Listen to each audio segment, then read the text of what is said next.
अब ठाकुर जी उनको कथा सुना रहे हैं कि सखियों, एक बार की बात, एक स्त्री बड़ी पतिव्रता थी और पति पत्नी ने दोनों ने अभी अभी यज्ञ किया और यज्ञ करने के बाद पति जो है पत्नी की गोद में सर रख के सो गया।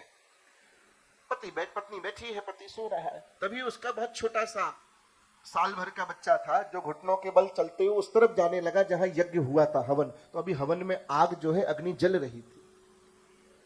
पत्नी ने देखा कि ये बच्चा हवन कुंड की तरफ जा रहा है, गिर जाएगा, जल जाएगा, कुछ हो ना जाए इसको। लेकिन पति गोद में सर रख के सो रहा, अगर मैं उठी तो पातिव्रत धर्म नष्ट हो जाएगा। तो वो हिली नहीं अपनी जगह से, हिली नहीं तो बच्चा जो है वह हवन कुंड में गिर गया।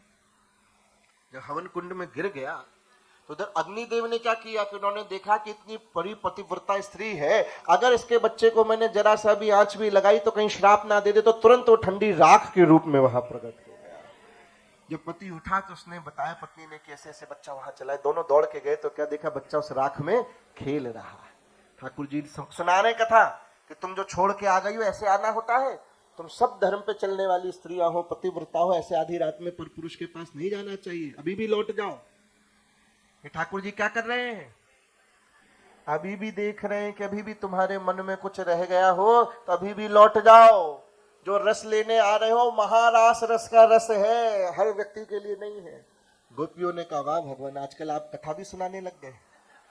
अब आपने एक सुनाई तो एक हमारी भी सुनो। अब ठाकुर जी ने कहा हमने सुनाई तो तुम्हारी भी सुननी तो पड़ेगी, सुनाओ भाई तुम।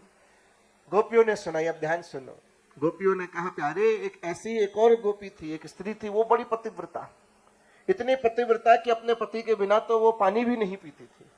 एक दिन उसके पति ने कहा मैं परदेश जा रहा हूं, तो उसकी पत्नी ने कहा तो फिर मैं कैसे रहूंगी, आप तो चले जाएंगे, मैं तो पानी भी नहीं पीती। उसके पति ने कहा मैं जानता था, इसलिए देख मैं तेरे लिए मिट्टी की मूर्ति ले आया, तो इसको खिला दिया कर, इसको पिला दिया कर, तेरा काम बन जाएगा। अपनी मिट्टी की मूर्ति बनवा के उसने दे दी। अब वो ठाकुर जी को बता रही कि वो रोज उसको भोजन कराती है, सब काम करती है। एक दिन वो उस मिट्टी की मूर्ति को भोजन करा रही थी कि तभी क्या हुआ, किसी ने दरवाजा खटखटाया। उसने पूछा कौन, तो उसने कहा मैं कौन, वो असली वाला आ गया।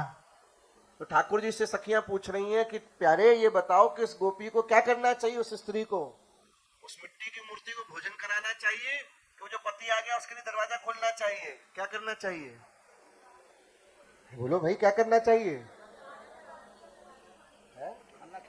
भोजन कराना चाहिए, असली आ गया उसे खड़ा रहने देना चाहिए। इधर वाले तो समझ लो खड़ा रखेंगे।